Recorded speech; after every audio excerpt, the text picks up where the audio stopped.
Hello guys, आज हम पढ़ने वाले हैं छेदक रेखा प्रमेय के बारे में। छेदक रेखा प्रमेय क्या होती है?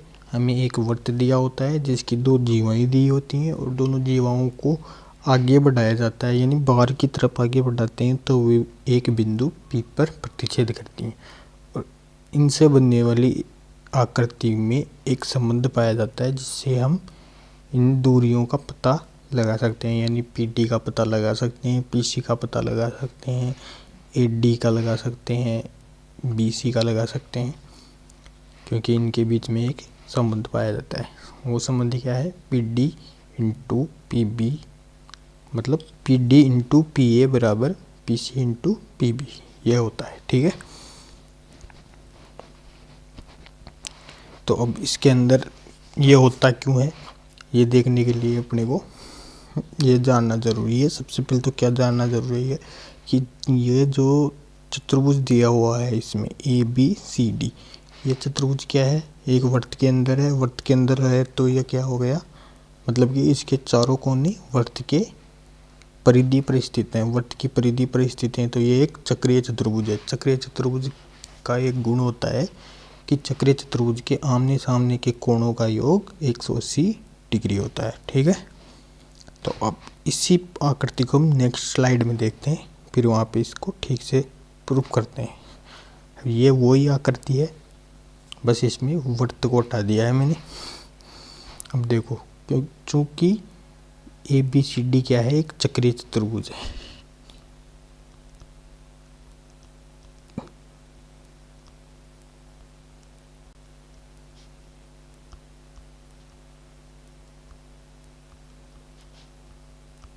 ये चीज़ अपने को पता चल गई, ABCD एक चक्रीय चतुर्भुज है। इसलिए क्या है कि कोण DAB प्लस कोण DCB बराबर 180 डिग्री होगा, यानी कि ये कोण और ये कोण, इन दोनों का योग 180 डिग्री होगा। ठीक है, अब नेक्स्ट देखो, ये रेखा है, इस पे एक कोण तो ये बना है और एक कोण ये बना है, यानी कि ठीक से देखना अब की बार, एक कोण तो ये और एक कोण ये, और इन दोनों कोणों का योग क्या हो जाएगा? 180 डिग्री होगा। ठीक है, इसलिए एक चीज़ और यहाँ से देखते हैं,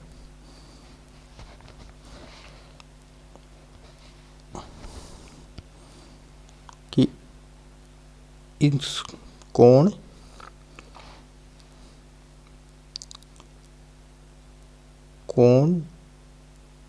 DCB प्लस कोण DCP बराबर 180 डिग्री होगा। ये पता चल रहा है। अब इन दोनों से, यानी समीकरण 1 और समीकरण 2 से, 1 व 2 से देखना कि कोण DAB बराबर कोण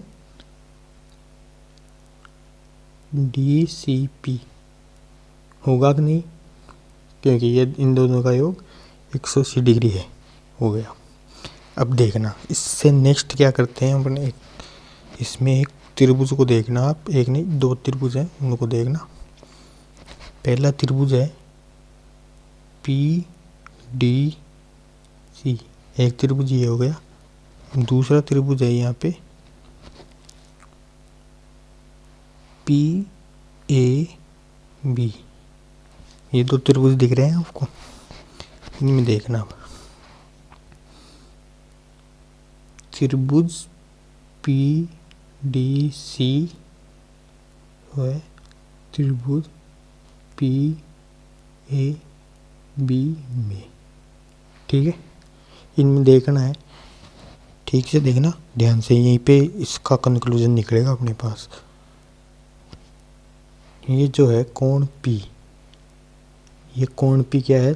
दोनों त्रिभुजों में कॉमन है, और कोण डी ए बी बराबर कोण डी सी पी, ये अपने को अभी इससे देखा था अपन ने, यानी कि ये कोण और ये कोण बराबर है। तो इसको अपन क्या करते हैं, यहाँ पे लिख लेते हैं एक बार, कोण P बराबर कोण P क्यों है, क्योंकि ये दोनों में कॉमन है और कोण डी ए बी बराबर कोण डी सी पी। तो त्रिभुज, एक बार इसको ठीक से लिख दूं मैं, तो त्रिभुज पी ए बी समरूप है त्रिभुज पी डी सी। क्यों समरूप है, क्योंकि ए समरूपता नियम से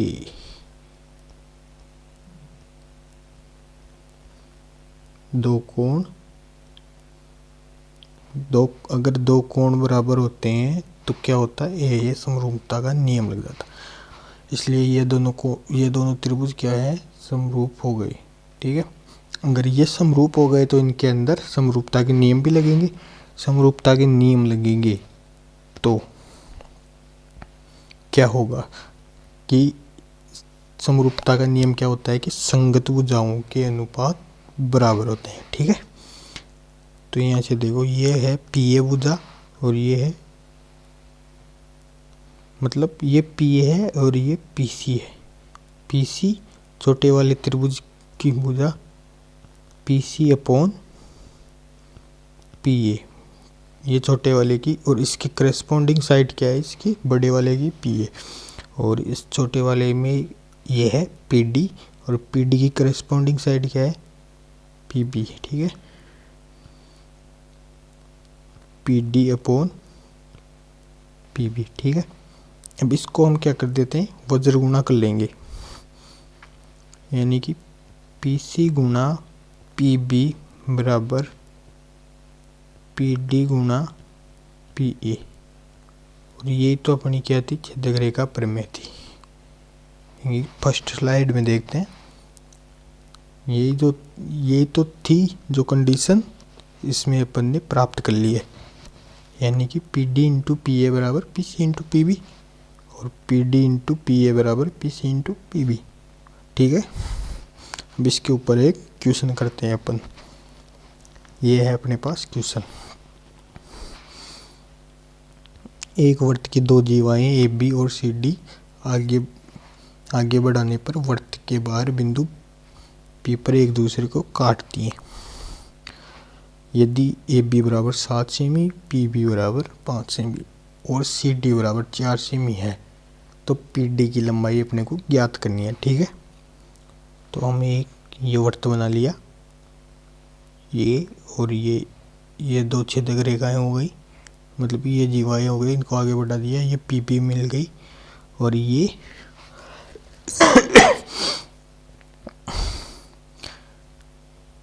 ए, ये बी, ये सी, ये डी। ठीक है,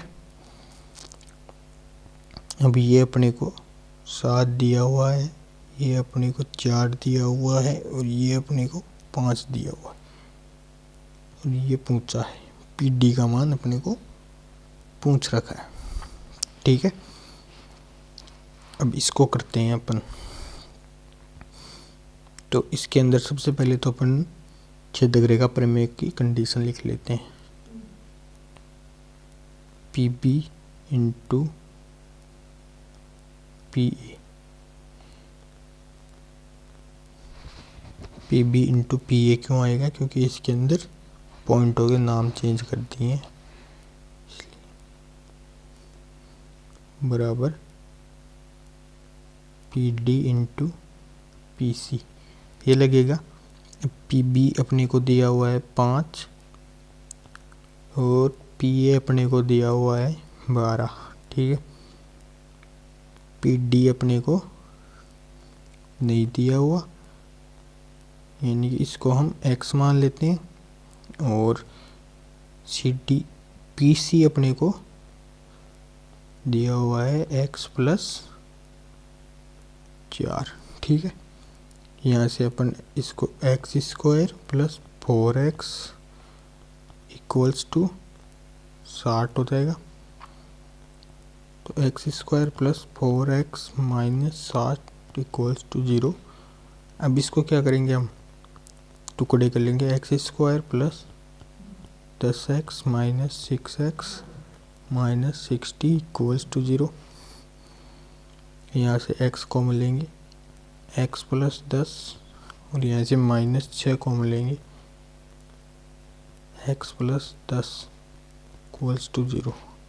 तो ये इसके फैक्टर हो जाएंगे x माइनस 6 और x प्लस 10 इक्वल्स टू 0। अब यहाँ से अपने को क्या करना है,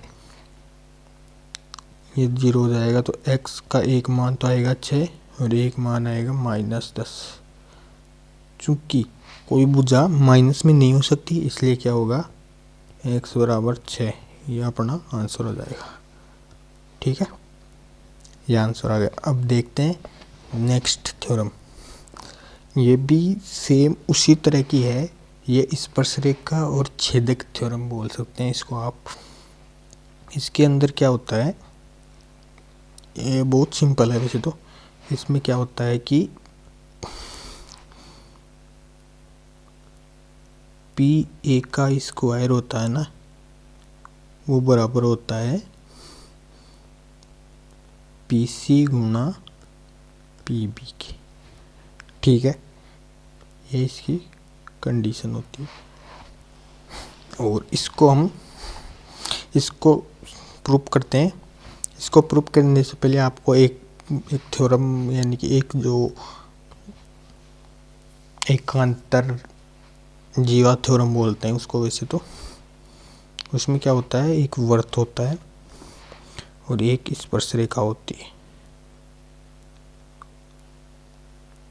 तो ये जो कोण इस तरीके की आकृति होती है, उसके अंदर ये कोण होता है ना, वो इस वाले कोण के बराबर होता है।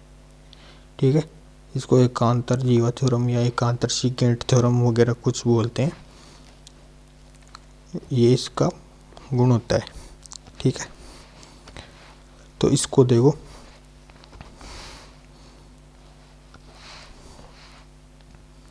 ये कोण है ना, ये इसके बराबर होगा। इसके अंदर नेक्स्ट स्लाइड में देखना आप, यानी कि वृत्त के अंदर ही होता है ये स्पर्शरेखा। और अगर स्पर्शरेखा और जीवा के बीच में कोण बनता है तो ये सामने वाली अल्टरनेट एंगल थ्योरम बोलते हैं। हाँ, एकांतर कोण थ्योरम बोलते हैं इसको। ये कोण होता है ना, ये इसके पास वाली जीवा से बनने वाले कोण को छोड़कर अगले वाले कोण के बराबर होता है। ठीक है,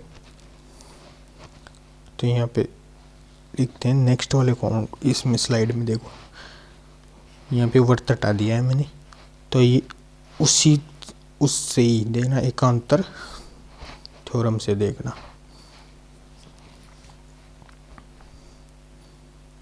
जो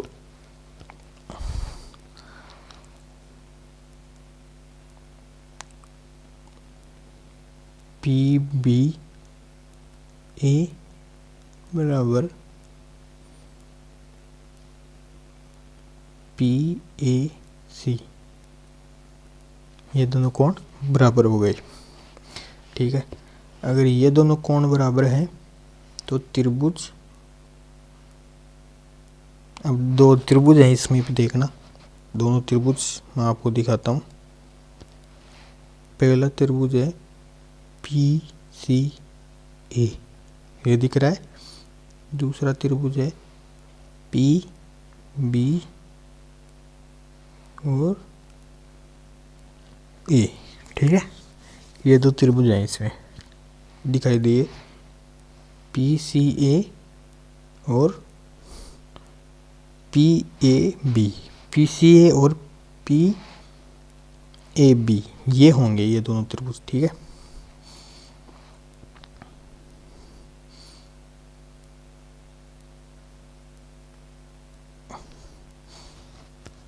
इसको ठीक से लिखने दो एक बार।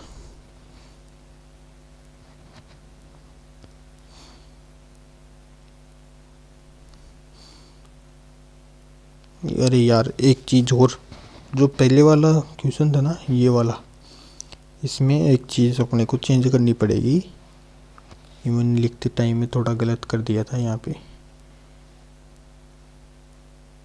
पी ए बी तो सही है, पर ये पी सी डी होगा। जो ये त्रिभुज ना इसको थोड़ा चेंज करना पड़ेगा यहाँ से, क्योंकि ये पी सी डी है, ठीक है। और यहाँ पे भी थोड़ा सा चेंज कर देते हैं इसको, क्योंकि इसमें मार्किंग का भी फर्क पड़ता है। पी सी डी, ठीक है, सही हो गया। अब इस वाले त्रिभुज में देखना, अब ये जो है अपने पास पी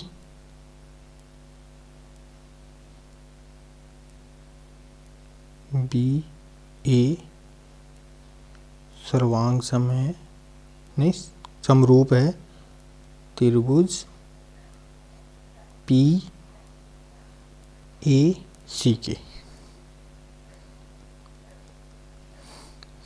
अब ये क्यों हुआ? क्योंकि ये कोण और ये कोण दोनों बराबर हैं। तो यानी कि इस बड़े वाले त्रिभुज में देखो ये कोण और इस छोटे वाले में ये कोण बराबर है, और ये पी कोण क्या है, दोनों में कॉमन है ही। मतलब कि इसको भी ठीक से कंडीशन दर्शा देते हैं यहाँ पे। अरे यार हाँ, कोण पी बराबर कोण पी कॉमन है, ठीक है। और कोण पी बी ए बराबर कोण पी ए सी, ये अपने को पहले ही मिल गई थी ये कंडीशन, इसलिए ये हो गया अपने पास सिद्ध, ठीक है। तो अब ये समरूप हो गए पी बी ए और पी ए सी, तो इनके अंदर समरूपता के नियम लगेंगे। समरूपता के नियम से संगत भुजाएं बराबर अनुपात में पाई जाती हैं, ठीक है। अब ये देखो यहाँ पे ये भुजा, ये क्या है, दोनों में कॉमन है। तो पी ए कॉमन तो है, कॉमन नहीं है ये, मतलब कि अरे यार हाँ, ये आएगी दोनों में, है दोनों के अंदर, पर ये संगत अनुपात में अलग अलग जगह पे आएगी। देखो ये जो पी ए है, इसके संगत कौन सी भुजा है, पी बी, ठीक है। और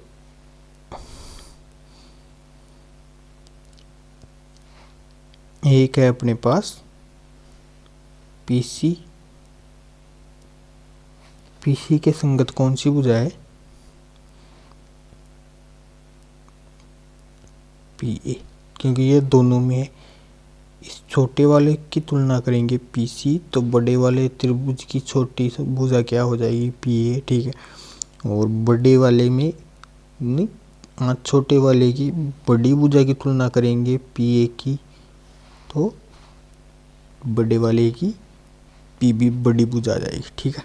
अब इसको वज्र गुणा कर लेंगे यहाँ से, तो ये P A into P A बराबर क्या हो जाएगा, पी सी गुणा पी पी, ठीक है।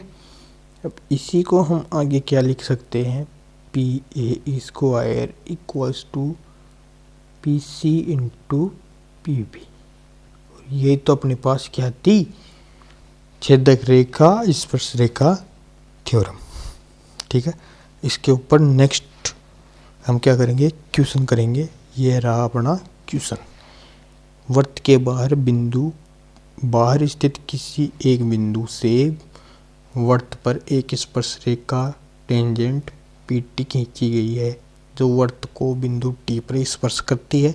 एक छेदक रेखा सीकेंट पी ए बी खींची गई है जो वृत्त को बिंदु ए और बी पर काटती है। यदि पी टी बराबर 12, पी ए बराबर 9 तो कोड ए बी की लंबाई ज्ञात करनी है। ये अपना वृत्त बन गया, ये स्पर्श रेखा बन गई, ये टी पॉइंट है, ये पी पॉइंट है और ये छेदक रेखा बन गई। ये ए है, ये बी है। ठीक है, अब इसके अंदर अपने को ए बी का मान निकालना है। तो सबसे पहले हम जो अपनी थ्योरम थी उसका जो थ्योरम थी वो लिख लेते हैं। इसमें क्या होगी, P T square equals to P A into P B. ठीक है, तो इसको हम x मान लेते हैं और ये अपने को दिया है पी ए का मान 9 दिया है और पी टी का मान अपने को कितना दिया है 12। तो 12 का square equals to P A यानी कि 9 का स्क्वायर, 9 का स्क्वायर नहीं, पी ए स्क्वायर नहीं करना है, यहाँ पे 9 ही लिखना है, इंटू 9 प्लस एक्स ये लिखना है। ये 144 9 गुणा 9 प्लस एक्स ये हो गया। तो यहाँ से 9 से ये 16 बार चला जाएगा, 16 9 में 144। अरे ये क्या हो गया,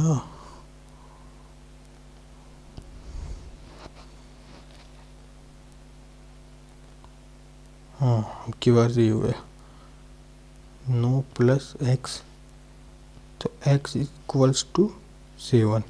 ये अपना आ गया आंसर। ये इस प्रकार से इन दोनों थ्योरम्स को इम्प्लीमेंट करते हैं और इनसे बहुत ही अच्छे अच्छे क्वेश्चन पूछे जाते हैं। तो थैंक यू गाइस, ऐसे ही अच्छे अच्छे वीडियो, ऐसे ही अच्छे अच्छे कॉन्सेप्ट सीखने के लिए हमारे चैनल को सब्सक्राइब करें और आपके हेल्प की ज़रूरत है, इसको लाइक करें, शेयर ज़रूर करें। Thank you.